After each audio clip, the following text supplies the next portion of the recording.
introduce the panelists, just introduce myself as well. Thank you, Gwebin. I'm a US politics and history student at UCL. Research interests look roughly at US intervention in Latin America, specifically Venezuela. It's one of my key interests. Also, the presidencies of Trump, Bush, and Obama, and how they are all the continuity and change within those administrations. So obviously this event is taking place during the time of coronavirus, which there are certain advantages to this in the sense that we can have speakers from all over the world, which is a wonderful thing, but obviously a great disadvantage in the sense that usually these kind of speakers events are followed by a wonderful social soiree and a drinks reception. Unfortunately, we will not be able to do that together after this debate, but let's make the most of it, I think. So in terms of the topic tonight, we'll go into that in a second, and the rough questions we're going to be doing and how we're going to format the event. But first of all, just to allow the panelists to introduce themselves and say a little bit about their research interests. So should we start with Kevin? Do you want to start to introduce yourself? Really, thank you. My name is Kevin Middlebrook. I'm professor of Latin American politics at the Institute of the Americas at UCL. My work has been on Latin American politics and U.S. Latin American relations. I'm currently completing a book on the international defense of labor rights with a focus on the North American experience. Thank you, Kevin. Julie? Great. Well, just thank you to Michael and Gwebin for organizing this event and everyone at the UNA Association. My name is Dr. Julie Norman. I'm a lecturer in the Department of Political Science at UCL and a researcher in the Center on US Politics at UCL. Most of my research focuses on the Middle East and North Africa.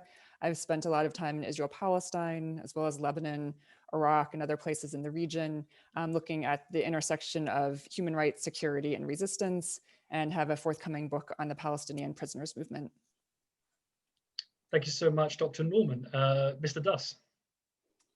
Hi, thank you for having me. Glad to chat with you all today. My name is Matthew Duss. I'm a foreign policy advisor to Senator Bernie Sanders, a U.S. Senator from Vermont.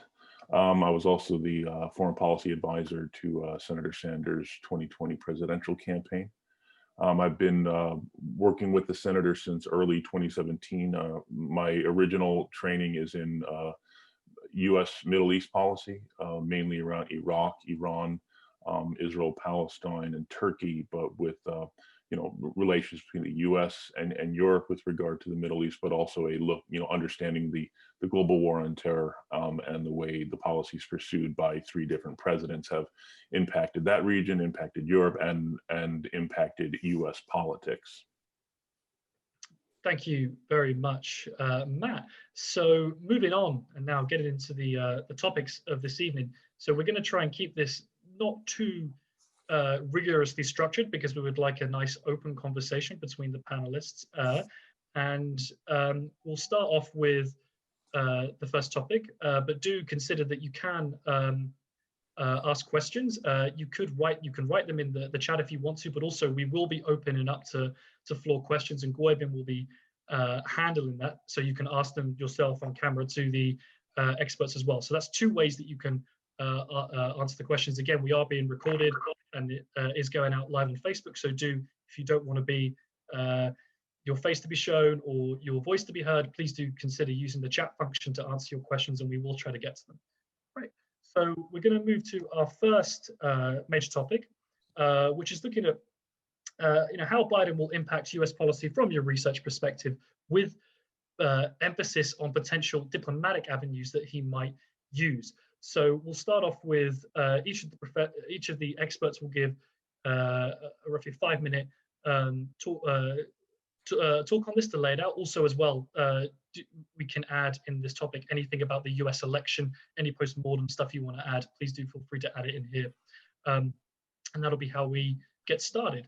So without further ado, we're going to go to Kevin. Do you want to start first for us? Thank you, Michael, and thanks to the UN Association for the invitation to participate. I'm going to defer to Julie and Matt on a number of broader U.S. foreign policy issues under the Biden administration, but I do want to start with a couple of points about the recent U.S. elections because given that Biden is likely to emphasize human rights and support for democracy around the world in a way that contrasts very sharply with what the outgoing Trump administration has done, I think the lessons of the recent US experience really are worth thinking about. And perhaps there are many things one might say, but I would point to 2 points or 2 lessons regarding the recent US experience that really underscore the fragility of representative democracy and how hard it is to protect in the face of unprecedented attacks by an incumbent elected official. The first point would be that norms of conduct are really crucial to a functioning democracy. This goes beyond a written constitution or written laws. And in the Trump case, he has really thrown most continuing conventional political norms out the window and made it part of a signature part of his legacy. Apparently for deep psychological reasons, he hates to be thought of as a loser. And so the whole world has recently witnessed this unprecedented moment in which a losing presidential candidate refuses to accept the result. I contrast that to the recent elections, presidential elections in Bolivia. Bolivia is a country with a very tattered and very fragile experience with democracy.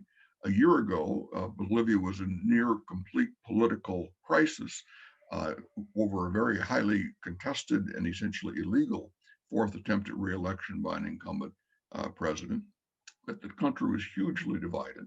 But over the subsequent months, despite lots of tensions and debates and rivalries, Bolivians created a new electoral council. They agreed upon procedures for free and fair elections. And when one of the candidates lost clearly on election day, within 24 hours, he had accepted defeat in a very gracious way and did a great deal to reaffirm the value of political democracy in Bolivia. That's absolutely opposite to what Trump has done. And we don't know what the longer term legacies of this will be, but clearly there will be some lasting impression created by his conduct. Public opinion polls taken in the last week of Republican voters show that half of them believe that Trump won, which of course is Trump's claim. 68% of them say the election was rigged, which is Trump's mantra. And 77% believe that Biden won because of fraud. And that is really unprecedented.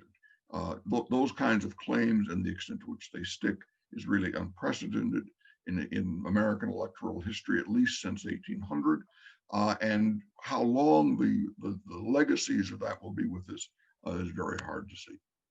The second point I would make about the elections is that they underscore the dangers of polarization. Biden has made it his agenda to bring out the political middle, to reach across the aisle, to try to find ways to overcome divisions.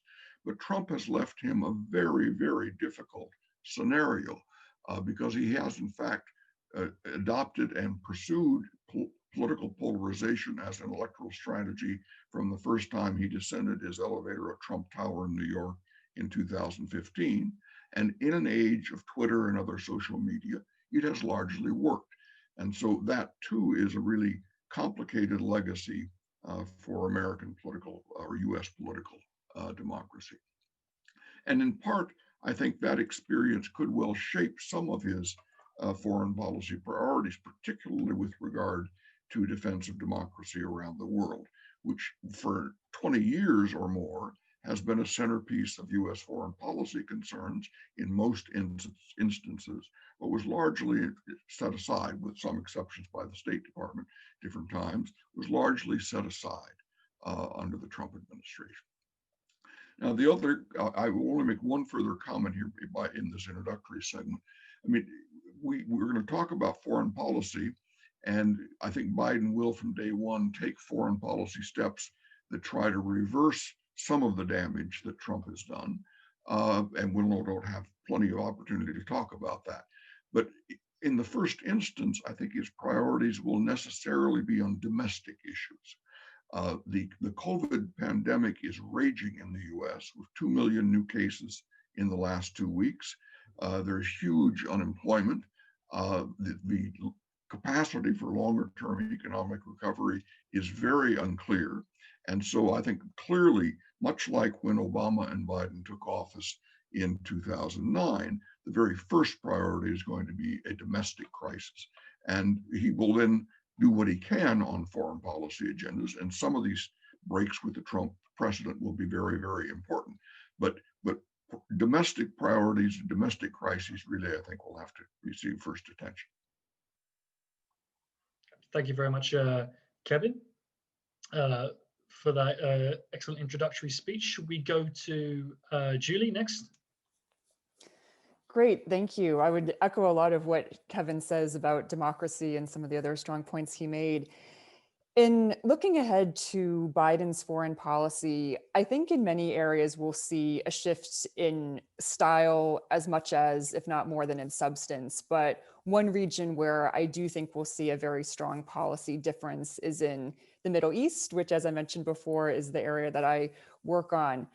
I see that happening in a couple of ways. First and foremost, and that we've heard the most about during the campaign, is in regards to the Iran nuclear deal, also called the JCPOA.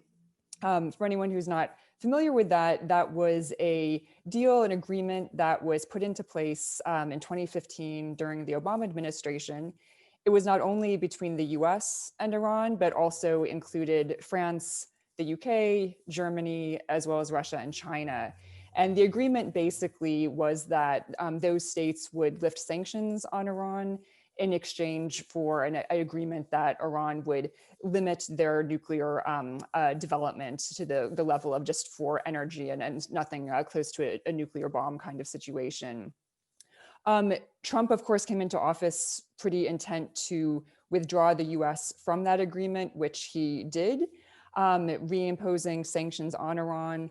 And Iran, in turn, has now resumed some of their nuclear development beyond the levels in that initial deal. So we've heard from Biden over the campaign that he is keen to re-engage with this. I do see him trying to move on that fairly quickly. With that said, it's not super straightforward. It's not as easy as just re-signing the deal or going back to 2015 and starting this all over again. Again, facts on the ground have changed in Iran in terms of the development levels. And as well, the US credibility on this deal has also been challenged by Trump's withdrawal.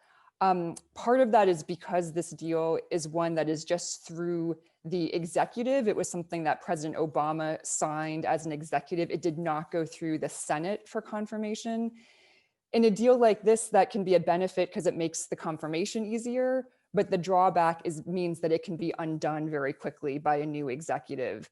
So I think that Biden, as well as the Iranians and everyone else in this deal, are aware that come 2024, whatever new agreements are made by the US are still liable to be changed with the new president. And I think that's just a reality that we'll face with this agreement moving forward. And so I imagine there'll be some kind of new framework, but it won't be as simple as just quote unquote rejoining the JCPOA, but it will be a priority for Biden to address that. Secondly, in the region, I think there will be a recalibration of the US relationship with Saudi Arabia. Saudi Arabia has been a long-standing US ally that's been pretty consistent throughout different administrations, but the relationship between US and Saudi was much closer under President Trump, particularly his personal relationship with Mohammed bin Salman. This maintained even after the gruesome murder of Washington Post journalist Jamal Khashoggi under the Saudi direction, so to speak, and also during the Yemen war, which has largely been Saudi driven, of which both parties, I would say, in Washington have lost appetite for that war. So I do see a moderation of that relationship under Biden. Again, it's one ally that I don't think the US will be walking away from completely, but much more of a moderation than we've seen under Trump. And finally, the last area that I'll just mention briefly in the region is Israel-Palestine. Again, this is an area where throughout different administrations, we've seen not too different of a foreign policy, to be quite honest. But under Trump, we saw a much closer relationship between Trump and Benjamin Netanyahu. We saw really unprecedented moves in support of Israel in terms of moving the US embassy, in terms of being open to annexing settlements. With Biden, I don't think he will pivot to as much of a reset of that position as many on the left would like. There's been many parts of the Democratic Party that are moving more towards a justice, more Palestinian-oriented way of thinking about this conflict that I know Matt probably has more to say about as well. With Biden, it'll probably be more of a traditional Democratic commitment to the region, supporting Israel as an ally, but also supporting Palestine and whatever we can say is left of the peace process. In reality, I don't think that will be a huge priority for Biden. And as Kevin rightly said, I think domestic issues will probably take precedent in general. But for the Middle East more broadly, we can expect some changes. Excellent. Thank you very much, Julie. And last but certainly means no means least, Matt.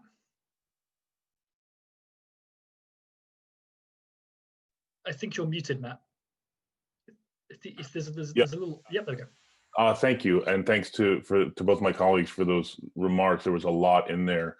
Some of it I'd like to respond to in the course of mine. But so briefly, just kind of my quick take on the U.S. election. I think what we've seen is a pretty sizable win by Vice President Biden, now President-elect Biden. For those of you familiar with the Electoral College, this kind of archaic mechanism by which we still, for some reason, elect our presidents, there's 306 votes for Biden to 232 for Trump in a system which is already weighted toward Republicans. So this is a pretty significant victory. And then you add to that when all told, Biden will win by over 6 million votes, some 80 million votes in total, the most by any candidate in history. At the same time, Trump himself got 74 million votes, the second most by any candidate in history. And that is worth knowing. Trump still retains considerable support despite so many of the concerns about his style and about his policies. So while Biden's win was significant, I think the delayed reaction or the delayed kind of understanding of the extent of that victory because of late counted ballots, mail-in ballots, obviously because of the pandemic, combined with some real down ballot disappointments in the House and Senate for Democrats, in which, very, very close in the Senate, lost seats in the House, a much smaller or a considerably smaller House majority for Democrats. I think, there was a sense of disappointment that Democrats didn't achieve the kind of decisive repudiation of Trump and Trumpism that many had liked. So I think, when we look at it now, I think we can say that Trump himself was defeated, but Trumpism will be with us for some time to come. Now, as for Trump himself, I think we kind of see him moving through the stages of grief with regard to the election, although I think he will probably never reach the acceptance stage. I think it's probably safe to say he will continue to play a role in U.S. politics, unfortunately. It's remains to be seen how big of an influence he will play. But I don't think anyone's going to be taking his phone away from him, so he'll continue to post, whether on Twitter or wherever. And you can already see him setting up this kind of stab in the back narrative, and in which any Republican who is seen as working with the usurper Biden administration, his view will come under attack. And I think this is where I just want to address some of what Professor Middlebrook brought up, which I think was really on point. We have seen how delicate norms, how long these norms took to establish and how quickly they can be blown through. When you have a president who has zero commitment to them, but also, and just as importantly, when that president has the support of a party that is simply not going to put any check on him. And we have a system here where Trump has the ability to direct his, adherents, followers, or supporters toward any Republican heretics. And that is dangerous for them. They understand that's dangerous for their reelection. So that's why I think we've seen, or one of the reasons we've seen this party, continue to support him, on top of the fact that, Trump, as I've said and others have said, Trump is a product of this form of politics. Trump did not come out of nowhere. He is very much a product of a status quo. He is not a break from it, even though I think he has accelerated and obviously brought kind of a new and really divisive approach that we've not seen in the United States in a very, very long time. But he is kind of mining deep-seated tendencies, whether it's white supremacy, racism, or xenophobia. He's just kind of bringing them out into the open. This is not a political science experiment that I would have chosen to live through, or any of us would have chosen to live through, but I think we are, basically living through. And how can a system, what we thought was a firm, solid system of democracy as we have in the United States, how does it deal with a leader and a movement of this sort? And I think we can say some things are positive, but other things I think are very troubling. So just getting to, and obviously Biden's message has been to, act as a more traditional president, in that he wants to use this office as a unifying office. Trump took a different approach. I think we're going to find out very quickly whether Republicans share that interest. And again, I think this will be partially a reflection of the amount of influence that Trump himself retains after January 20. I think, the runoff, the January 5 runoff election for the Senate in Georgia will also help determine a lot of Biden's agenda.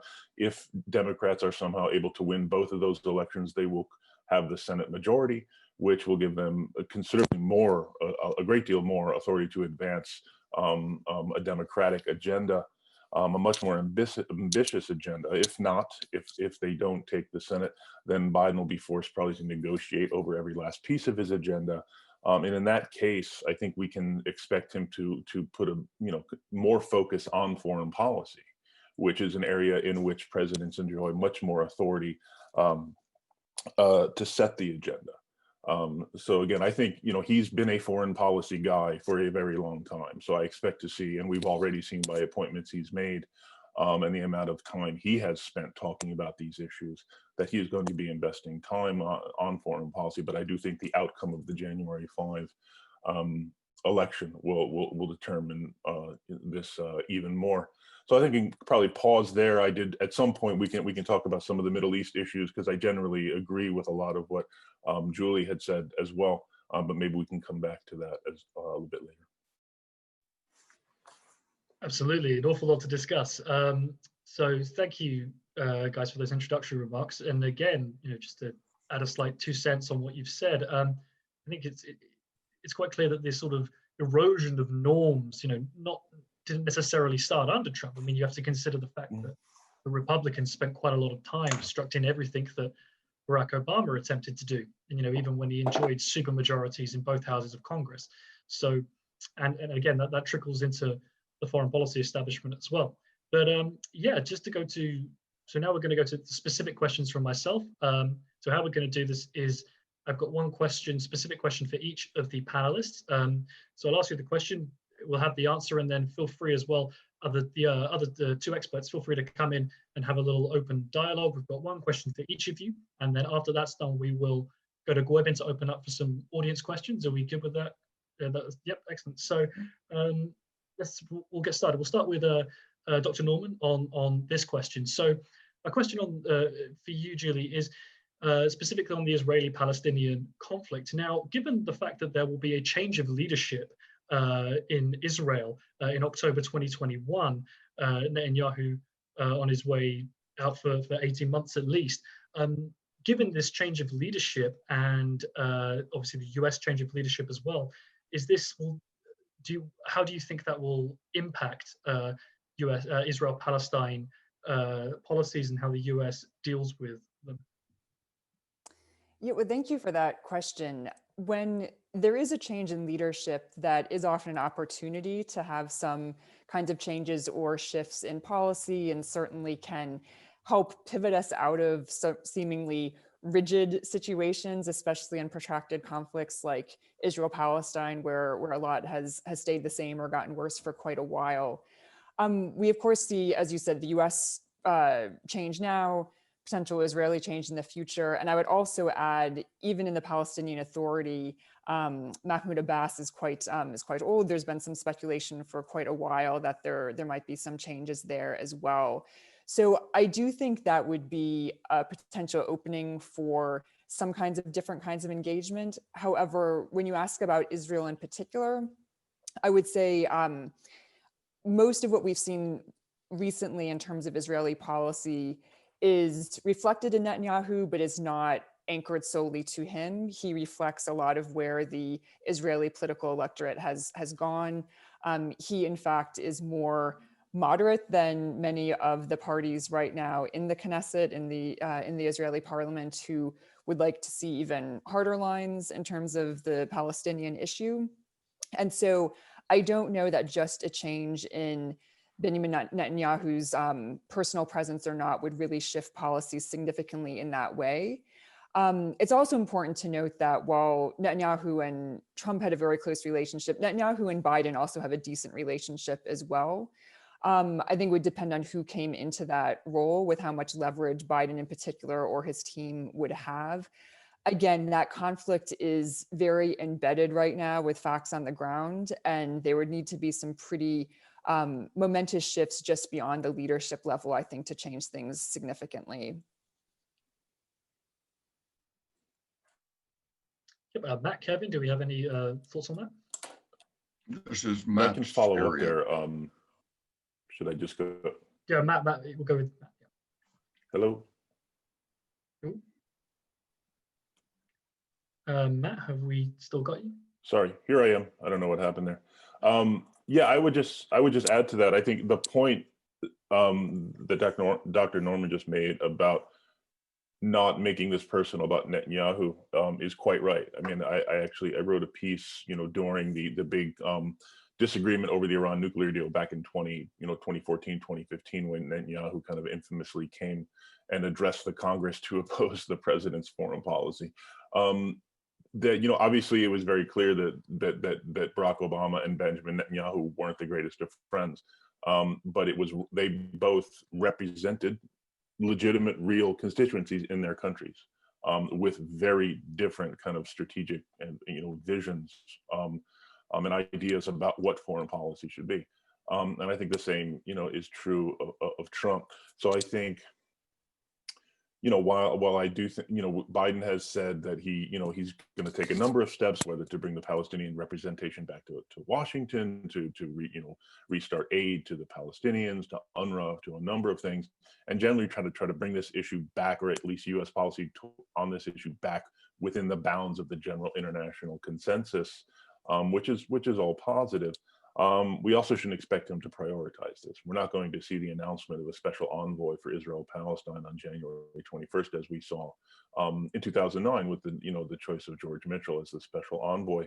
And I actually think that's probably the right thing. I mean, this issue, although I do see it, and I think many progressives and a sizable constituency and growing constituency in the Democratic Party see this issue as a human rights crisis. The occupation, the entrenchment of the occupation, and the two systems and inequality as a pretty serious issue. I do think it's right not to come out of the gate like you're going to solve this immediately, because you're not. There are a number of steps that need to be taken. Dr. Norman mentioned, the future of Mahmoud Abbas, the Palestinian leadership. There's obviously the division between, Gaza and the West Bank, and the general kind of ability of the Palestinian national movement to speak with one voice and to make credible commitments on behalf of the Palestinian people that I still think does need to be worked out if we're going to get to a resolution of this conflict. But again, I think just the general approach we've seen from Vice President or President-elect Biden, and his team is that, they're just going to kind of bring this back into what was, I guess, the more traditional approach. Not that I'm here to defend the traditional approach, because I think it needs to be changed in a lot of ways. But at the very least, we're going to see the end of the Trump administration's very clear effort to essentially just disappear the Palestinians as a functioning independent political entity. And I think that is very much to the good. Yeah, absolutely. Kevin, do you want to come in on this? Not on the Middle East. Okay, no problem. In that case, now we'll go to, we will pivot to Latin America soon, Kevin, but I would like to address the next question to Matt, and it's specifically on the authorization of the War Powers Act that I know you and Senator Sanders were particularly, it's your bill, of course. And so for all of you that don't know in this topic, it is actually Congress that has the power to declare war. It is not the president, although the executive authority of the president around foreign policy has massively increased, certainly since the end of World War II, into the Cold War and into the post 9/11 era. But the question that I have for you specifically on this, given that joint resolution from Senator Sanders and Representative Ro Khanna passed in the Senate and House of Representatives with bipartisan support, do you think that the senator and yourself will look to reintroduce this onto the floor of Congress, given that you now have an ally, you have Biden in the White House who might not veto it? I mean, right now, I know that there's some talk about this right now, but I think it's important to note that, first of all, President-elect Biden supported the Yemen War Powers Resolution when Senator Sanders and his colleagues offered it, as did a number of former Obama administration officials who are now going to be joining a Biden administration. And the Democratic Party, with the support of Biden and his team, committed to language in the platform that says the United States will end support for the Saudi war in Yemen. So in effect, they've committed to honoring that War Powers Resolution, which I think is very positive. As you said, yes, the Constitution, Article 1 of the Constitution, gives Congress the power to declare war or not declare war. Once that has been authorized and declared, the president does enjoy a great deal of authority on how to conduct that war. But the decision to authorize or not authorize rests with the Congress. So, we do, we're hope and expect that as President Biden will move forward very quickly to make good on that commitment. And, at the same time, commit to, diplomatically and in terms of humanitarian aid, help bring an end to the Yemen conflict, which is a humanitarian disaster. It's a catastrophe for the region, certainly for its people. And, having committed to the U.S. playing a much more kind of robust diplomatic role, I think that is one place where, given its relationships with a number of the actors involved, Saudi Arabia number one among them, I think the United States could play a much more positive and constructive role. And I expect they will. But as to the broader issue of war powers, I think this is definitely something we're going to see a lot of members of Congress and the broader movement interested in the future.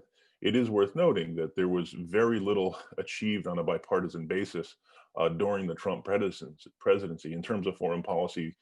Really, the only two things that were achieved were Senator Sanders' Yemen War Powers Resolution and then Senator Kane's Iran War Powers Resolution earlier this year in the wake of the assassination of Qasem Soleimani, where you had, again, the entire Democratic Senate caucus joined by 7 or 8 Republicans to pass resolutions constraining the president and making clear that Congress did not authorize these hostilities. So I think after nearly 20 years of the global war on terror, you do see finally, you've seen activism on the part of a lot of non-governmental organizations, and I think you're seeing this reflected now more and more in Congress.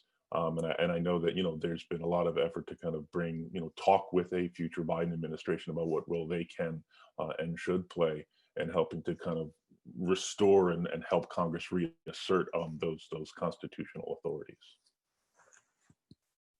Okay, thank you very much for Matt. Julie, do we have anything on this? Or? Yeah, I would just echo what Matt said, and to underscore the fact that, as we've noted, so much of politics right now is very partisan, very polarized. But in terms of war powers, that is an area where we see support from both sides of the aisle. And I think increasingly over the past several years, again, we've seen that Americans from both the right and the left have even a less of appetite than in the past for getting involved unnecessarily in overseas conflicts. Sometimes those might be ones where we feel there are a human rights reason to do so, others not. But the fact of having the president as the sole decider for when to engage troops is something that, again, I think we'll see support for bills that restrain that moving forward. And just cheers to Matt and his team for pushing that forward when they did. Yeah, excellent. Yeah, absolutely. I would also agree. I think it is quite interesting that, certainly we're not too far off the neoconservative era of George Bush, who, was very interventionist in his policies and very not one to look for, and got bipartisan support for the Iraq War and the Afghanistan War. Hillary Clinton voted for both of those wars, for example. So that's an important, I think, point to bring up. But moving to, I think now, Latin America and Professor Middlebrook. Could I just add one thing, Michael, on this discussion? I mean, you just mentioned U.S. to Afghanistan, but I think that was the first reference to Afghanistan in our discussion so far. I'd be very curious to Matt's or Julie's reading of that situation, but it seems to me that among the range of major Middle Eastern agenda issues and crises, especially Yemen perhaps, Afghanistan is going to be an extremely thorny issue for the Biden administration, as it has been for past U.S. administrations and indeed, interventionist powers going back 150 years. So, how the Biden administration balances priorities in a really untenable situation is going to be, I think, a real challenge. Yeah, absolutely. So thank you, Kevin, for that topic. I'm sure we'll break up the Afghanistan issue. We'll go into that a little bit more, but I do want to get to Latin America. Obviously, we want to get to sort of audience questions as well. So this is the last one of my questions for a while, but it is to Kevin, related to Latin America. So specifically looking at Joe Biden, what he's going to do in Latin America. Now, it was said that during the Obama-Biden administration, that with the very notable exception of Cuba, the normalization of relationships between the US and Cuba, that this area was somewhat neglected as opposed to, they were looking more so at the Middle East and relationships with China. So obviously that seems to have changed, I think, quite a bit under Trump. Serious serious measures taken in Venezuela. Also, the implication of the CIA's involvement in Bolivia post the election that we mentioned earlier. So, given that Joe Biden will now take over, do you think he will start to have a bigger, his foreign policy will be more orientated towards Latin America? And what is he going to try and achieve, do you think, and would it be good for the region? Well, I don't think Latin America will overtake the Middle East or China or relations with North Korea in terms of overall U.S. foreign policy priorities. Latin America has, well, thankfully, since the Central American crises of the 1980s, early 1990s, been generally a secondary consideration. And that reflects relative stability in parts of the region, though that stability is now frayed in many ways. I think, like the Middle East and other areas, Biden will try to change the tone of U.S. policy and U.S. action very much. That will be welcomed in almost all of Latin America. It's been common in Latin America in recent years to talk again about the U.S. Monroe Doctrine of 1823 and the supposed legitimacy of U.S. intervention in the region, and to even put that sort of rhetoric behind will, I think, be a constructive thing. There are a number of areas in which Biden may try to take new initiatives, positive initiatives, but this is an area which perhaps, with the possible exception of Israeli-Palestinian relations, in which I think domestic constraints will be very significant, in part because many of the issues raised are what are sometimes referred to as intermestic, that is, they link domestic and international concerns. And I mean, I think the three countries in the region that will get most attention are Mexico, Cuba, and Venezuela. But in all of them, Trump has, through his polarization of ideology and policy debates in the US, placed some constraints on what Biden might be really able to do in significant ways. On Mexico, the issues in the bilateral relationship will largely be unchanged, and immigration and anti-drug trafficking efforts will certainly be at the forefront of those. On immigration, for example, Biden can do some things that will shift the terms of debate and ease the tension on the US-Mexican border. He can increase temporary work visas in the US. He can try to rebuild the US asylum process and make it more humane. He can try to, pursue a more regional approach to the development crises that produce massive outmigration from Central America, et cetera, et cetera. But there will be some areas in which Trump has so inflamed public opinion that it may be very difficult for Biden to do much. I mean, what's he going to do about Trump's uncompleted border wall? I mean, some people will want him to take it down, but will he really invest the capital to do that? Biden has pledged to the US Latino population that within his first 100 days in office, he will submit legislation to the Congress to provide a path of citizenship for the 11 million undocumented migrants in the US. Depending on who controls the Senate after January, it's, I think, really questionable whether Biden will be able to do that. And if he can't, that may have a real negative impact on Democratic support within the Latino community, because it is a very high priority for them.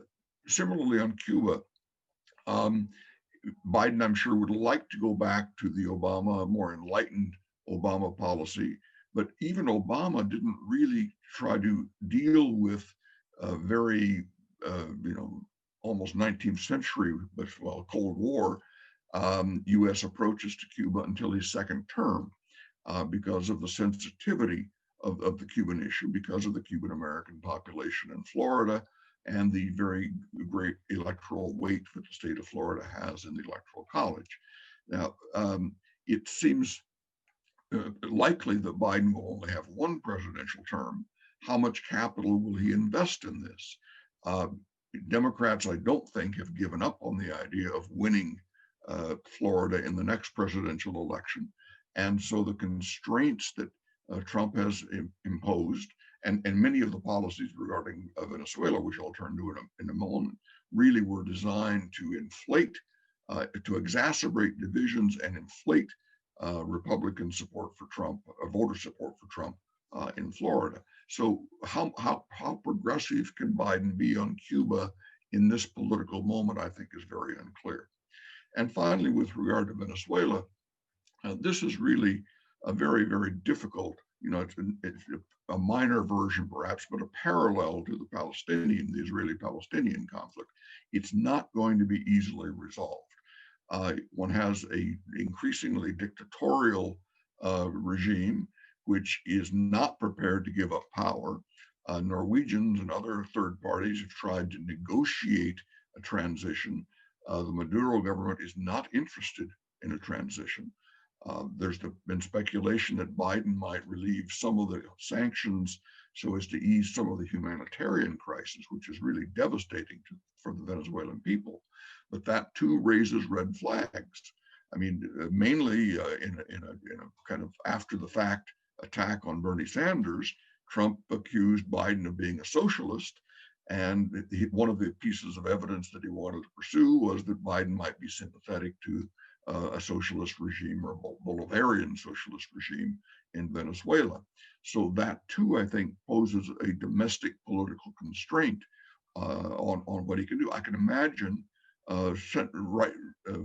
very conservative US senators, especially those from Florida, attacking any effort to kind of modify the very harsh policy that Trump has imposed on Venezuela.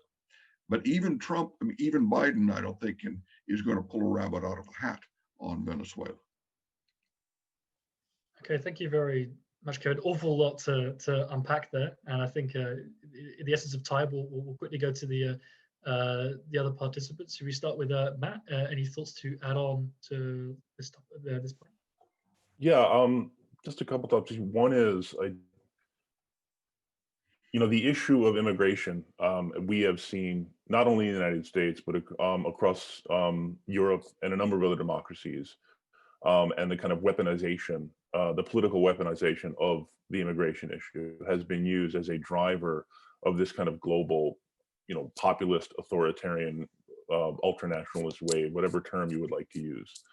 And I think there's an understanding in the Biden team of the way that this issue connects, with a number of democracies that are experiencing these same challenges. We saw a real effort under Obama to kind of deal with some of these questions that fell apart. There was a number of Republican senators who were on the cusp of helping, with a pretty serious piece of immigration legislation that was torpedoed at the last minute because of an outcry by the right-wing elements of the Republican Party. That's essentially the Trump camp. So I think, even though this is going to be a challenging one for Biden to deal with, I think there is an understanding that this is something that really cuts to the core of it really is a key cleavage in American politics right now. It's one that obviously matters to Latino Americans, but I think it really gets to America's, what I believe, and President-elect Biden believes, and many others, that this, America's kind of historic role as a refuge is really important to American identity. I think I would direct folks to the remarks given by Tony Blinken when he was the nominee for Secretary of State. Extremely moving set of remarks about his family's history. I think this is something that President-elect Biden feels very, very seriously. So again, obviously there are kind of, there's the issues of US relationships with these countries individually and also with the region. But I do think the role that, the role of immigration, the issue of immigration in this hemisphere is connected in a particularly serious way to some of these broader global challenges that I think a lot of democracies share right now. Yeah, thank you very much, Matt. And Julie? I'd echo what Matt said, certainly about immigration, and defer to Kevin as the expert on Latin America, but I'm mindful of time and that we have a lot of questions from the audience too, so I'll hold the rest of my comments there. Actually, thank you so much. Can I just come back, Michael, and ask Matt what his reading of the congressional sentiment on serious immigration reform would be? I mean, it's not coincidental that both George W. Bush and Obama, who tried to pursue policies, Obama deported something like 3 or 4 million people in an effort to demonstrate his credibility on immigration enforcement, in the hope that that would entice Republicans across the line. But it didn't work. And I'm just wondering, given the, kind of the red flag way in which Trump managed the immigration issue and the passions that have been awakened or exacerbated because of it, if the Democrats don't have a majority in the Senate after January, what are the real political prospects? I mean, I completely agree with you about the importance of immigration to the country, to its identity, to the Democratic Party, but where would those votes come from? Right. No, that's a very valid question, perhaps the question. And you're right about both Bush and Obama, but I would say, I mean, Bush's approach at that time was that Latinos are a future Republican constituency, and we need to build that constituency. That's not today's Republican Party, or at least that's not the most powerful and aggressive constituency within that party, which again I think is the Trumpist constituency. And again, Obama, yes, like as I said, he was on the cusp of actually achieving something really important. But at the end of the day, you saw enormous kind of pressure coming from that constituency and an understanding by a number, I think, of Republicans, in my view, a very cynical kind of calculation was like, ultimately, one, we don't want to risk the outrage of our own voters, and two, this is a useful political issue for us. And both of those things now continue to be true. So even if they were to take the Senate majority, but in the perhaps more likely scenario, if they don't, I think it really does go to how much, what kind of package Biden is going to be able to assemble to address some of the you know, the valid concerns that people have about enforcement. But I think, as I see it, one of the key challenges is, and this is again, as I said, like the kind of hangover from the global war on terror. You know, after the war on terror, one of the problems politically is that we started to see everything as a potential source of terrorism threats. And this was a particularly big problem with regard to immigration.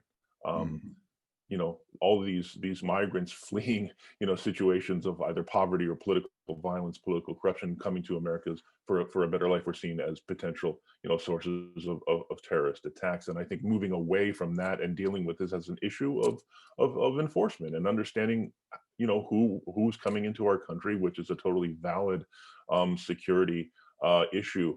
But I think, you know, Biden's ability to actually move something significant on this will be, you know, will be determined to some extent by his ability to reframe it away from just a source of insecurity. Yeah, thank you so much for that, Matt, and thank you for a good question that we, you know, went a bit broad, but I think we hitting some really key issues, and we'll go to the questions in a second. Just a quick few points that I just like to add, specifically around, and as Kevin mentioned, George Bush, Barack Obama, both attempted, you know, comprehensive immigration reform, both failed, and you know the consequences of that, specifically under Obama. You know, looking at the fact that he deported more people in his last 4 years than President Trump did in his 4 years, which is a significant fact that probably not many people know, and it's quite culminative in the fact that the Latino vote that the Democrats won in the 2020 election was 65%, depends on which figures you look, down from 72% in 2012. So that's an important point to add. Also, as well, with the control of the Senate, and I've been looking into the legality of this on the issue of Puerto Rican and DC statehood, which would be one of the possible ways that the Democrats could actually gain some more influence in the United States Senate. There are legal mechanisms to allow 50 votes to bring them into to give them statehood, and that's an important point. And it will be very doubtful whether Biden will actually follow it. But it is something to consider when the fact that Democrats now have to win elections by about 6 or 8 points in order to get majorities in houses of Congress. So that's a, you know, and that's a humongous victory for anyone in the UK. You know, Boris Johnson won by about 5 points and has almost total control over his agenda. So yeah, again, that was just my 2 cents. But Gordon, do we want to go to some live questions first, or do we want to do the written questions first? Yeah, so we've got 2 ways to take the Q&A from the audience. We can either send the questions through the Q&A function on Zoom, if you can see the bottom of the screen there. You can do that, or you can raise your hand and I can call upon you and I can let you share your audio with us so you can actually ask this question out loud to the panelists. So do we? Yeah, so I think we've got Anals, who is our treasurer for the UCLUNA Association. He's got his hands up, so I think we'll allow him to ask a question first. Hiya, can you hear us? Hello, hi, can you hear me? Yep. All right, thank you so much for the excellent talk. It's really insightful, and we touched on a lot of key issues. So just for a bit of context, I'm American from Alexandria, Virginia, incidentally, but I'm currently in Lebanon, and I've spent quite some time in the East. And having been here, this election season, I've noticed in many Arab circles this sentiment that given Biden's history as vice president, the region would see more conflict and destruction under his administration. So in a sense, many Arabs feel that it's better for Trump to be busy destroying his own country than theirs. I'm curious if you think that this is a reasonable fear. Is there substance behind this sentiment, and what can or should we expect? Okay, thank you very much. Julie, do you want to start us off on that one?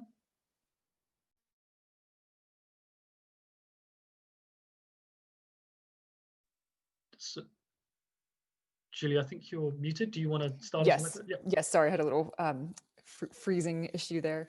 Yeah. So thanks, Anas, for that question. I definitely understand that concern. However, I think more likely we'll see a learning or even overlearning the lessons from Iraq and Afghanistan, where Biden and many on his team will be very reluctant to get involved in any kind of deep, serious way in the Middle East or in Middle East conflicts.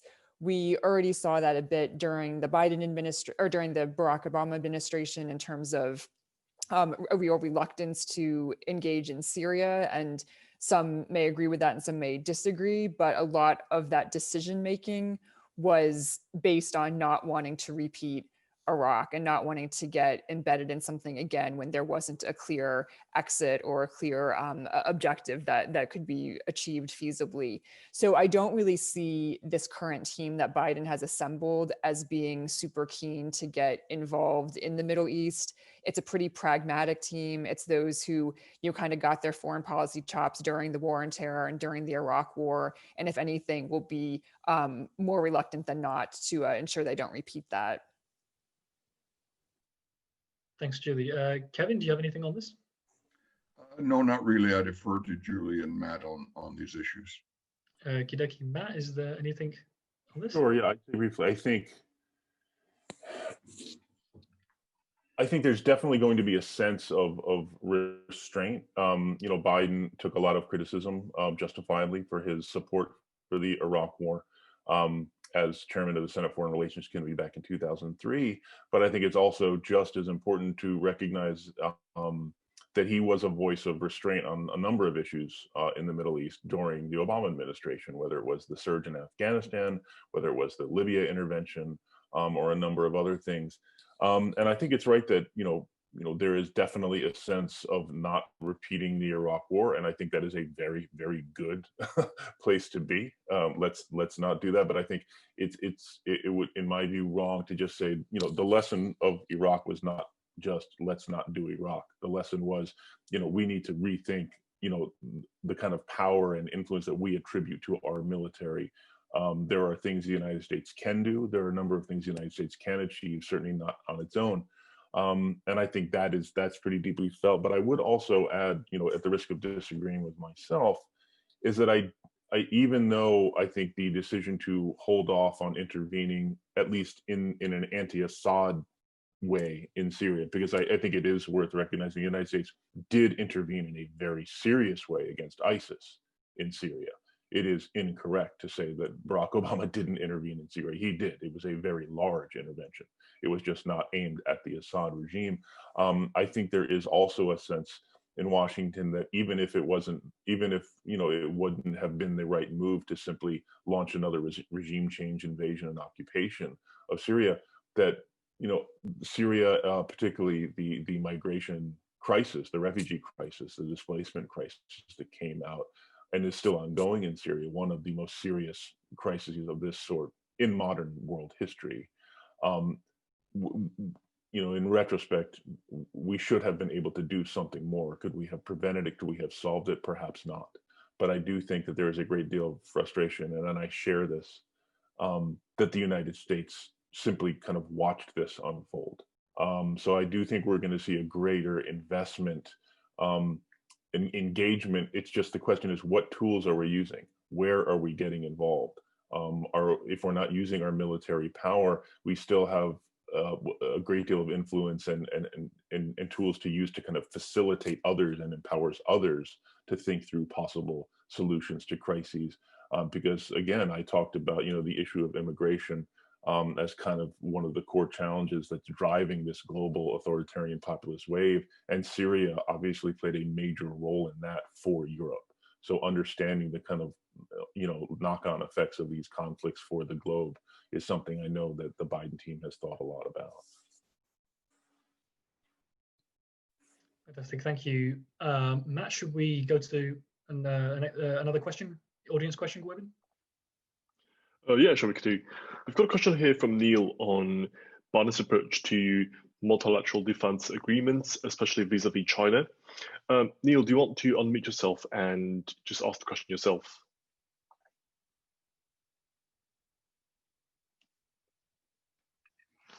Hiya.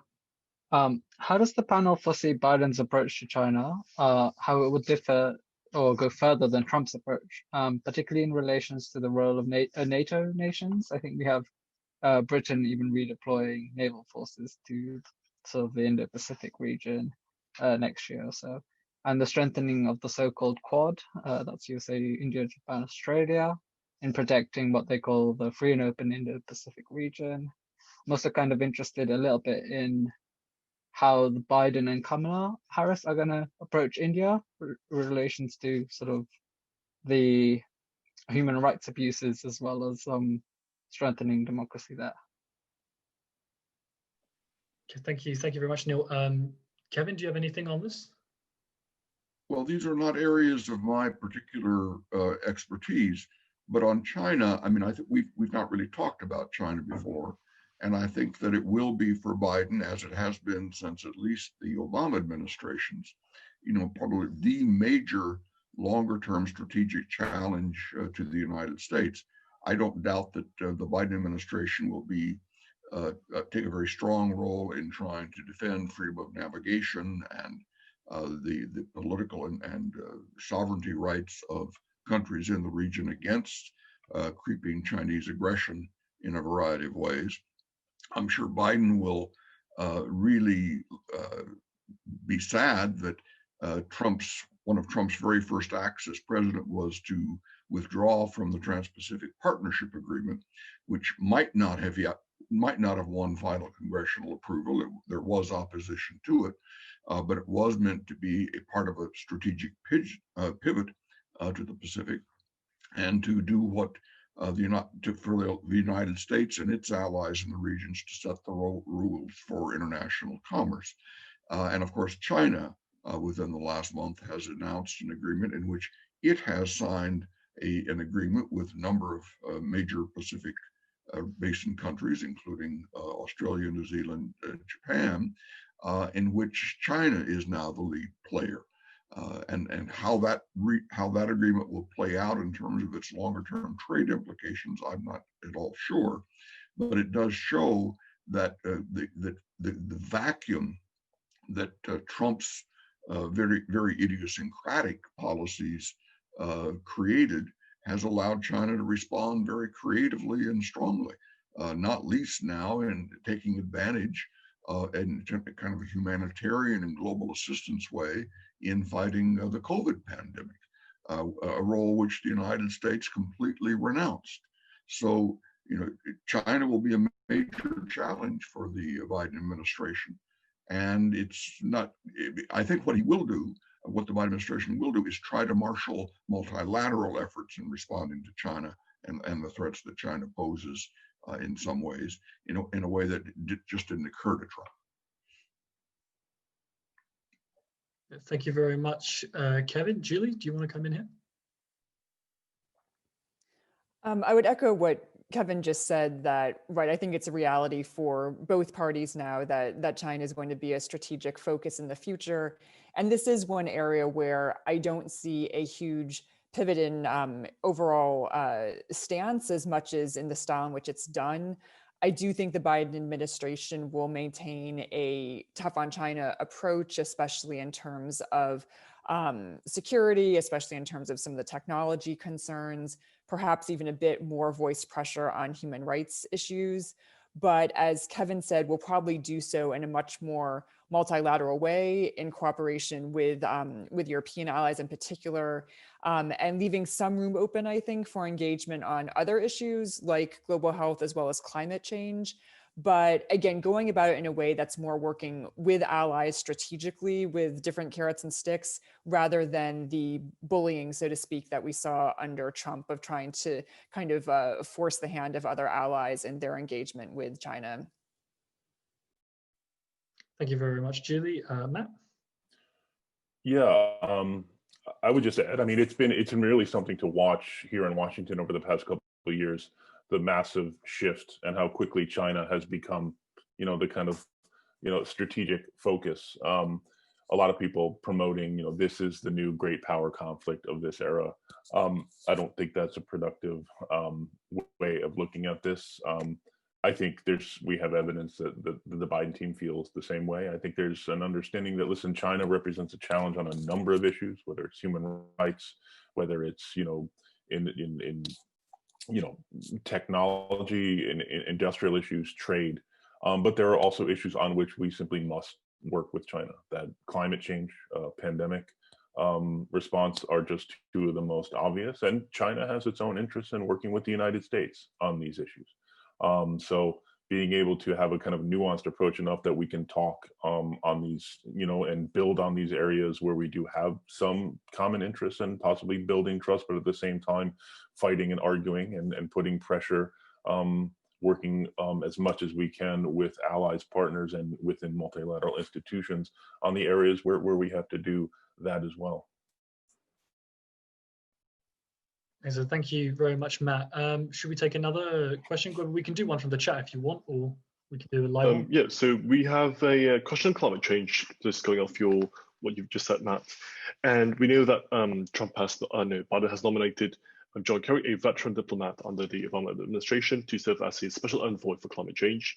So the question here is from Chris. What role will the Biden administration take in influencing the international fight on climate change? Perhaps, Matt, you want to go again first to start the discussion? Would that be to me? Yep, so I think you can start the discussion. Sure, thank you. No, I think just the fact that Secretary Kerry was named among the first tranche of national security and foreign policy officials shows how seriously that a Biden administration is going to take this issue. And I think that's extremely positive. And again, this is something that has changed considerably in just 4 years. I need to praise my boss a little bit here. When Senator Sanders in 2015 and 2016 during the primary pointed to climate change as the single most serious national security threat our country faces, some people kind of chuckled at that. But no one is chuckling anymore. I think this has become a very serious consensus issue, certainly in the Democratic Party. And we hope more broadly, unfortunately, some parts of the Republican Party continue to treat it as, not serious, calling it a hoax, whatever, and that's a problem. But I do think that Biden made a very, very clear statement by raising this to the level, effectively, of a cabinet official who is just going to focus on global cooperation and innovation around the challenge of climate change. That was very important in my view. Thank you very much, Matt. And it is important to note on this issue, the seriousness, and to answer that question a little bit, with John Kerry, he was the guy that served as Obama's second Secretary of State. And he was very, very important in negotiating the Iran deal and the Paris Climate Accords. He had a significant influence in both of those areas, which are, in my opinion, the two most impressive multilateral agreements since the end of World War II. So I think it does say that when you've got someone like John Kerry in that position, it is encouraging for that position. But should we go to Kevin? Do you have any thoughts on this? Yes, I would like very much to second what Matt said, because I think the change in terms of political debate on this in the U.S. have been very significant. There will always be climate change deniers, and maybe they find parts of the U.S.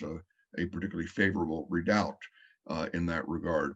But I do think there is a broader cross-party or cross-ideology, as it were, coalition that could be assembled on this matter. And I think Biden will try to do that very much.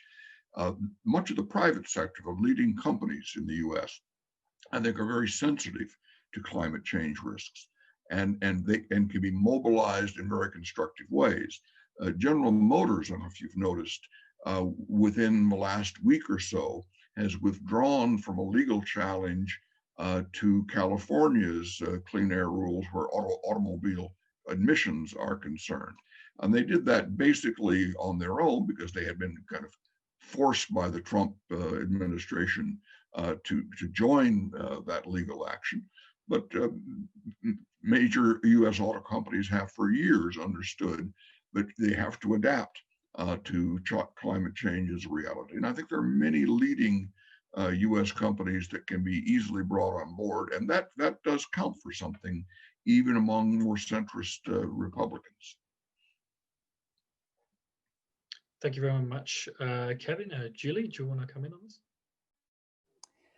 Not much more to add other than just to say that that was really probably the most striking thing to me this week with the Biden picks was the creation of this position and the mainstreaming, if you will, of climate change at the national security level. And as you noticed, the importance and the seriousness of John Kerry as the pick. So I think that's a good start moving forward. Obviously, there's a lot more that can and needs to be done around climate, but that was definitely a good sign from the early days of this administration. Absolutely. Thank you, guys. So we're going to go to one of the written questions now. This is from Michael Owen, I believe. So it's will the new administration be likely to roll back Trump's tariffs with the EU and restart TTIP? If not, how much can EU-US relations recover? So should we start with, Julie, should we start with you on this one, if you have anything on this one? I'd just say, very briefly, again, just with the shift from Trump's America First policy in general, I think we will see a drawing down of a number of tariffs. That's one reason why Biden's election, I think, was welcomed by many European states as well as by Canada. And so I do expect that we'll see some of that rollback. And already, I think we're seeing a warmer EU-US relations emerge, partly in regards to the tariffs, partly in regards to Biden's positions on NATO, and again, just his more multilateral approach in general. But the tariffs will be one place for him to start that pretty easily. Okay. Yeah, tariffs being a key point as well. We're looking for, restarting TTIP. That would be interesting if he went back down that road, considering the fact that it had significant opposition from Bernie Sanders and the left wing of the Democratic Party because of the sort of domestic concerns around jobs, etc. So, and TTP as well, obviously, they're two separate agreements. So, should we go to Matt on this next?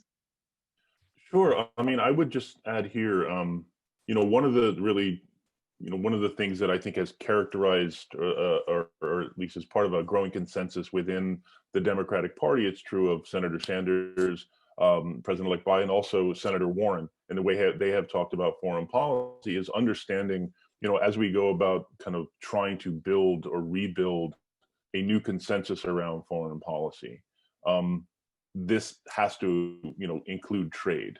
One of the things that Trump has shown, I think, part of Trump's argument was that, the establishment doesn't care about you. They're just a bunch of out-of-touch elites signing these agreements in ski resorts that help them, that help their rich friends, and your jobs are leaving and no one's taking care of you.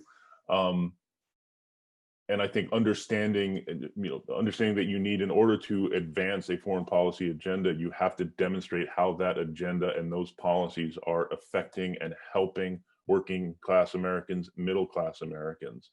So I think they're going to put some real effort into, first, what are we trying to achieve through these agreements?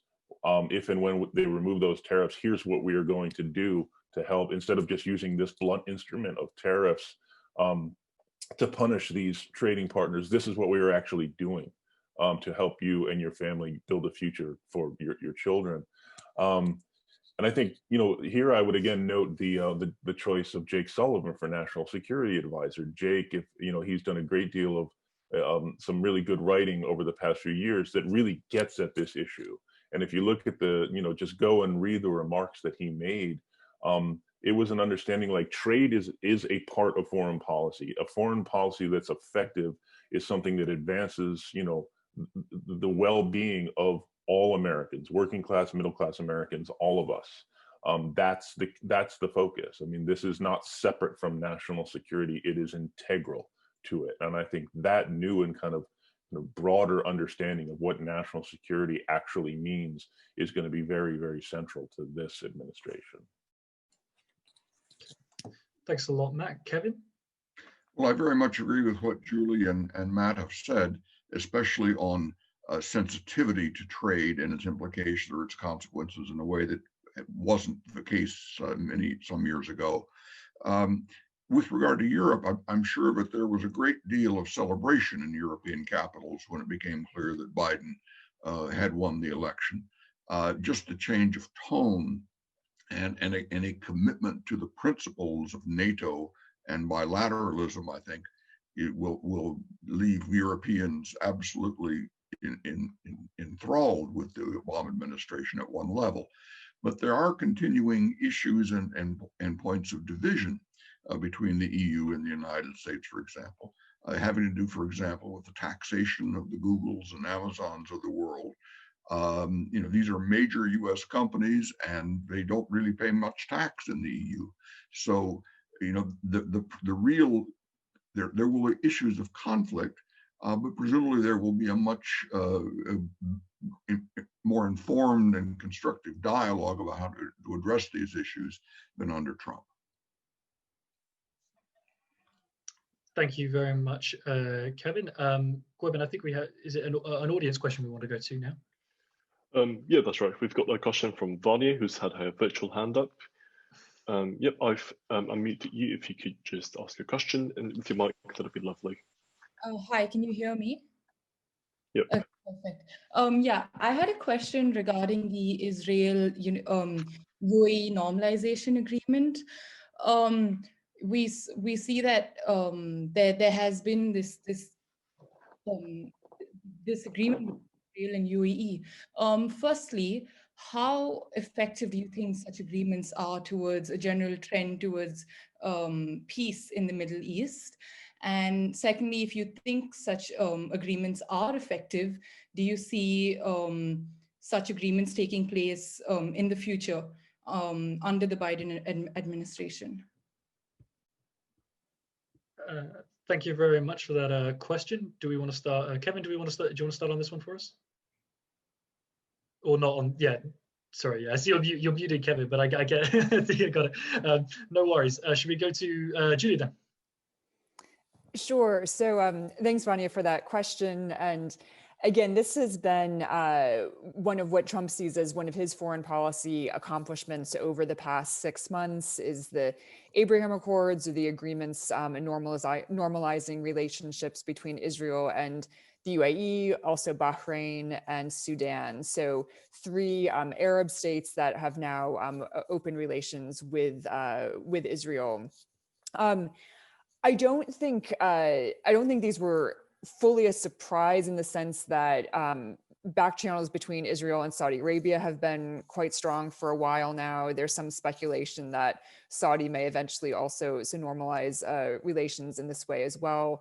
There's a lot of economic interests for all states involved to pursue these relations, and also a lot of incentive for the relationships with the United States to pursue these partnerships. A lot of Palestinians were very disappointed, of course, with these agreements. The sense in the Middle East before had been that Arab states would not normalize relations with Israel until there was, a movement on the Palestinian issue. In reality, most of the Arab states have not had the Palestinians back in any meaningful way in decades. So I don't think this particular move really changes that particularly, or makes or breaks the peace process in any kind of meaningful way. In terms of the region itself, I think it does provide some kind of basis for engagement in different ways. Again, I don't see it really changing the Israel-Palestine conflict specifically. With that said, it does, I think, shift the narrative from Israel being isolated in the region to one where Israel does have some allies in the region.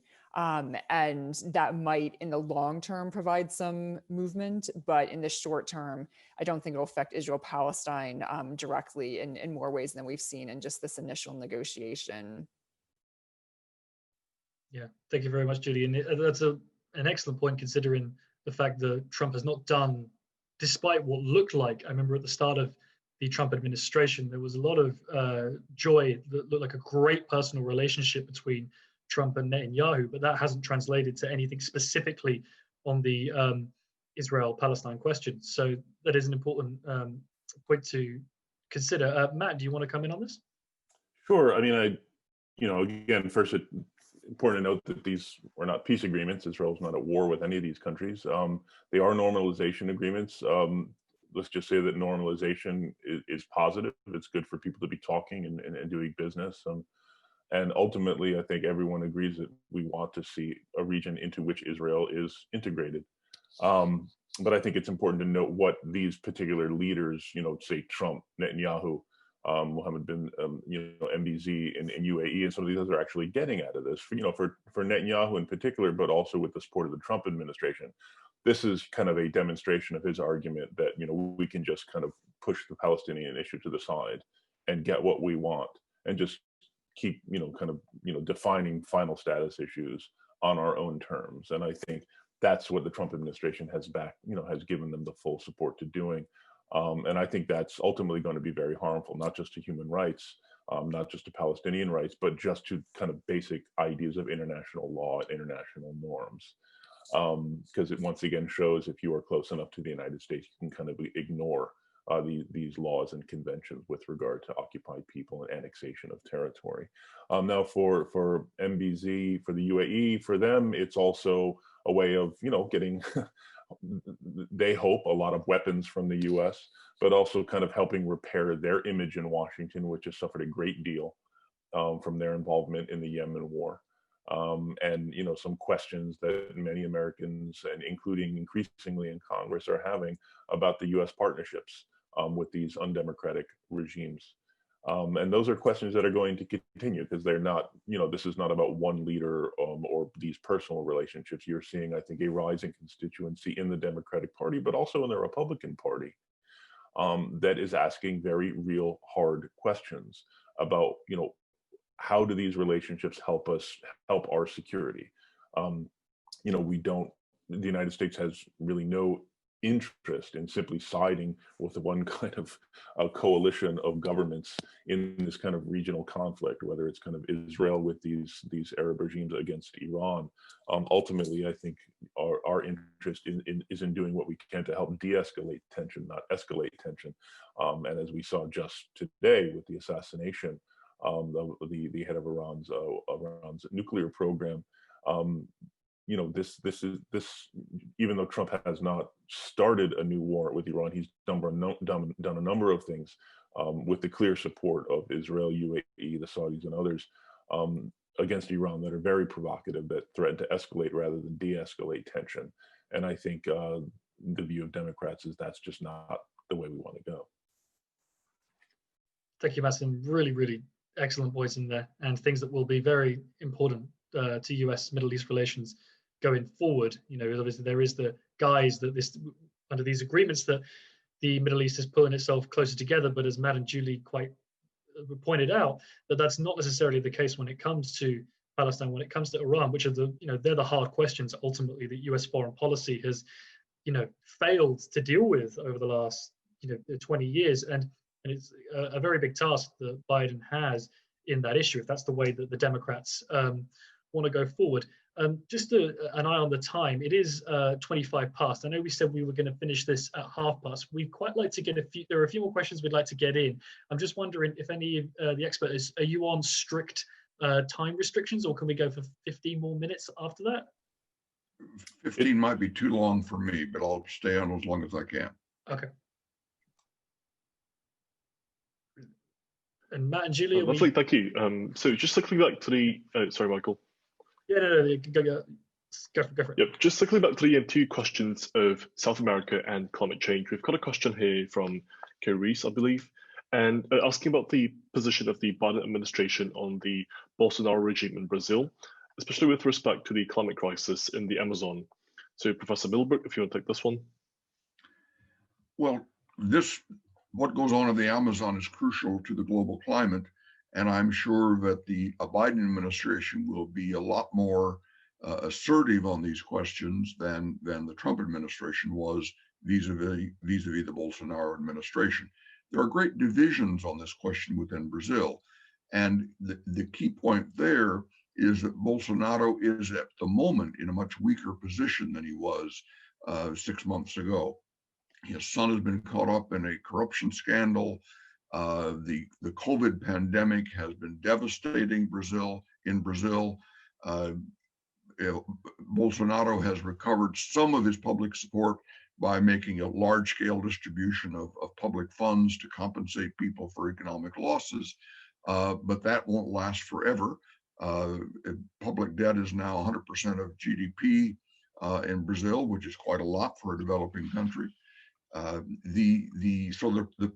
Bolsonaro is in less of a position to resist than he might have been some time ago. But beyond that, I mean, this is a classic example of many of the other countries we're talking about. You know, Brazil is a major country, a leading country in international affairs as well, part of the G20, for example. And so U.S.-Brazil relations go beyond just the Biden administration and the Bolsonaro administration. There are larger issues that the two countries have to address. But Bolsonaro himself has lost a major friend with Trump's defeat.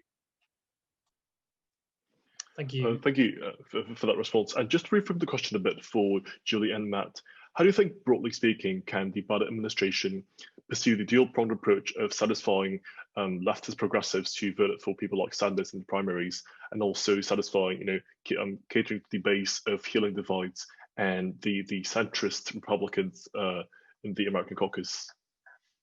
So perhaps Julie, if you want to go first. I think Matt might have more insight than I on with his experience with Bernie Sanders' campaign. I would say this is going to be a challenge moving forward for Biden. He had a very broad coalition in the election that got him over the line. He knows, and I think everyone knows, it's going to be hard to satisfy everyone in that coalition moving forward in terms of policy and government. In some ways, it's he might have some cover, so to speak, in the fact that even in the best case scenario, the Senate would be 50-50, but possibly a majority Republican Senate. There's just so many. There's just so much so much he'll be able to do in terms of pushing forward some of the progressive policies that were floated in the weeks leading up to the election. So that might allow him to stay on more of a moderate course. However, I think what we've seen, and I'm sure Matt can speak more to this, Biden is adaptable, and I think he did listen to what he heard from Sanders' advisors, from Warren's advisors about some of these issues that maybe he wasn't paying attention to before, and has adapted them a bit more into his policies and plans. But what he can actually do with that, I think, might depend on what's happening in Washington after January 5th. Should we go to Matt? Sure. Yeah, I agree with that, and I would add here. I mean, the Biden personally, you could see this in the the relationship between him and Senator Sanders. Senator Sanders quickly endorsed Vice President Biden after suspending his primary campaign, and there was both public and private outreach. There was a very serious engagement, between the Biden team and the kind of broader left progressive movement, to the Sanders team, to the Warren team, to others, as Julie said, the creation of a number of policy task forces, including one on climate change, in which Secretary Kerry actually was co-chair, made up of people chosen by the Biden and Sanders teams. And there was also a regular engagement by the Biden campaign's foreign policy team, led by Tony Blinken, now nominated as Secretary of State, with a number of progressive foreign policy groups, which I was able to participate in as well. So I think, one, that's important. They understood we want to have these conversations, find areas of consensus, build on those, but also identify and try and hash through some areas of difference. I think you saw a number of really important progressive priorities in the Democratic Party platform.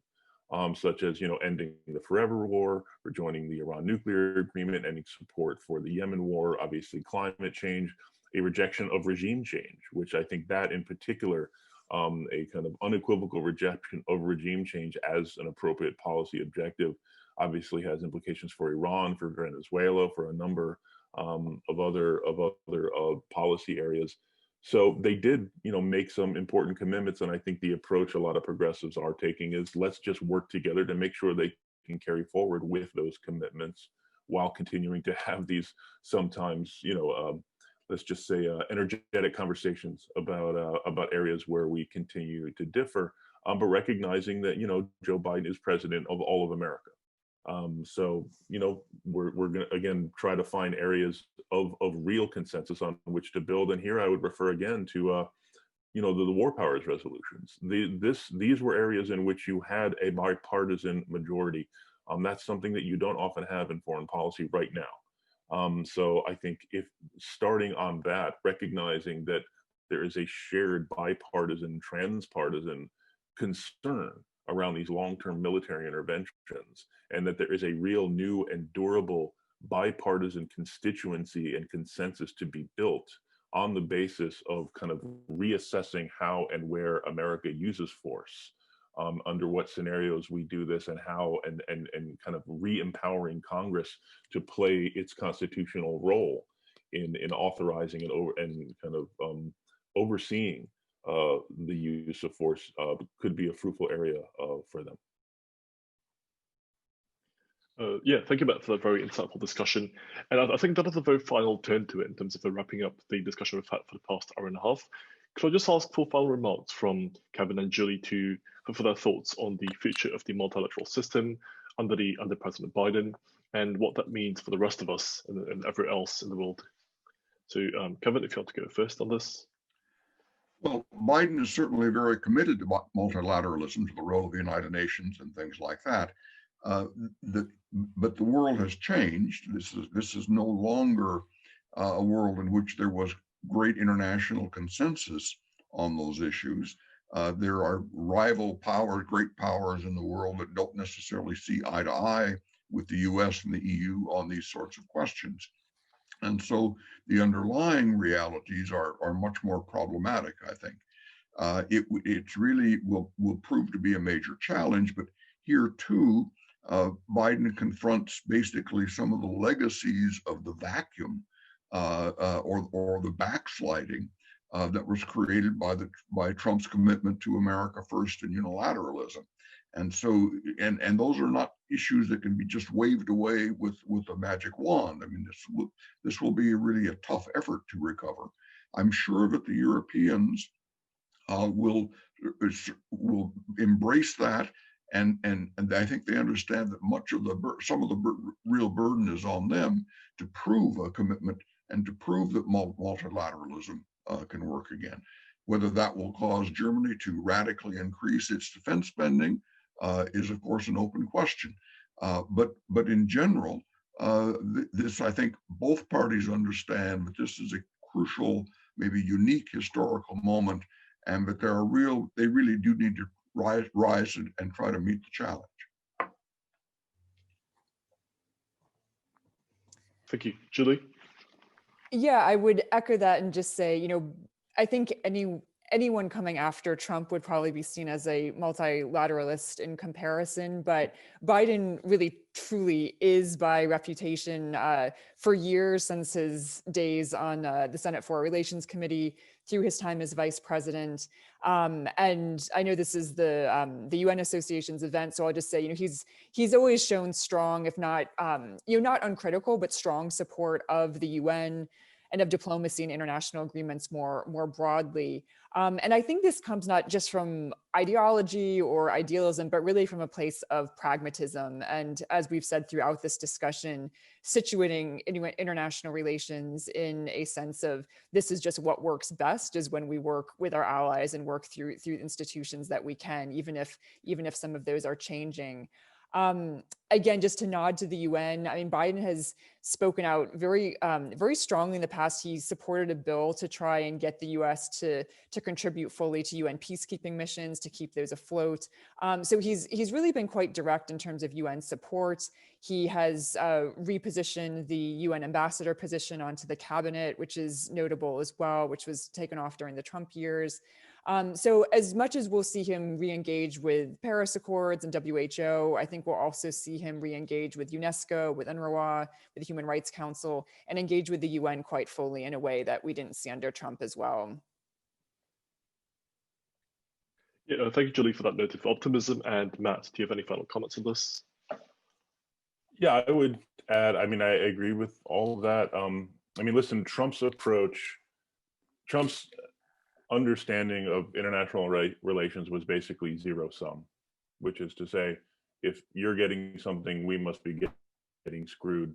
And if we're winning, you're losing. I mean, that's just his understanding of deal making. And that's something he shares with a number of kind of, right-leaning populist authoritarian kind of leaders around the world, which is like, it's all about who's getting over on the other person, where I think Biden is 180 degrees from that. He's a much more, and this is something I think that has characterized, the better parts of the American foreign policy consensus for a while, which is that this is a positive sum enterprise. We can engage, sometimes frustratingly, in these multilateral institutions at the UN, but ultimately we gain, and the security and the prosperity of the American people is benefits from our engagement in these institutions. So yeah, I think we're going to see a re-engagement on a number of fronts. And I would note here the choice of UN ambassador among this first group of nominees that were introduced the other day. Linda Thomas Greenfield, a 35-year diplomat, a professional U.S. diplomat, highly respected, very capable in her own right. But I also think the signal that this sends of sending a career diplomat as to be the representative for the United States at the United Nations is important to the kind of task of rebuilding U.S. diplomacy. And the message this sends to the U.S. diplomatic corps of how their work is valued and how they will be empowered to do this work is really significant. Thank you, Matt. I'm just wondering if Michael had any final thoughts on this topic. Yeah, well, I think there's been great notes of optimism from all three of our experts. I think, however, it is important maybe to just inject a slight bit of pessimism for neutrality's sake, maybe. But it is important to note that in Obama's doctrine that he wrote in the Atlantic, that was published in the Atlantic towards the end of his presidency, he used the words American leadership, I think it was 52 times in quite a short piece of work. So the important thing is that American leadership is not going anywhere. And especially under Biden, we can expect him to lead situations much more than Trump did. But there is the other side of the coin to that, is that although Obama has acted multilaterally a lot of the times, and it's been very good, the Obama-Biden administration, Iran, the Paris nuclear deal, there have been times where Obama did act unilaterally. And those times have been somewhat less successful than the multilateral agreements. I mean, you specifically look at Libya, you look at what happened in Syria. These were fundamentally unilateral movements, obviously a few allies involved, but they did cause massive destabilizations in Libya and in Syria with the rise of ISIS in Syria. So it is not too, I think we shouldn't forget that Joe Biden could also go down that road as well. And it will be the job of, I think, academics who believe in multilateralism. I think of Matt and Senator Sanders will, I assume as well, push back against that kind of foreign policy thinking. But yeah, I think the problem when we discuss US politics, there's never enough time. I think that's one of the big things that we come across. But thank you. Thank you so much to Kevin, to Julie, and to Matt. I know Goybin's going to close off, but it was a wonderful discussion and great to speak to you all. Just to echo Michael's words of gratitude, thank you all so much for giving so generously of your time today. And I know it's quite late for you in the UK. And of course, to you, our participants, for engaging in the discussion, for asking your questions, and for telling us what you think of the world as it is. And again, thank you very much to Kevin, Julie, and Matt for your time today. And I hope to host you again at UCLUNA soon. Great. Thank you very much, guys. Thank you. Thank you.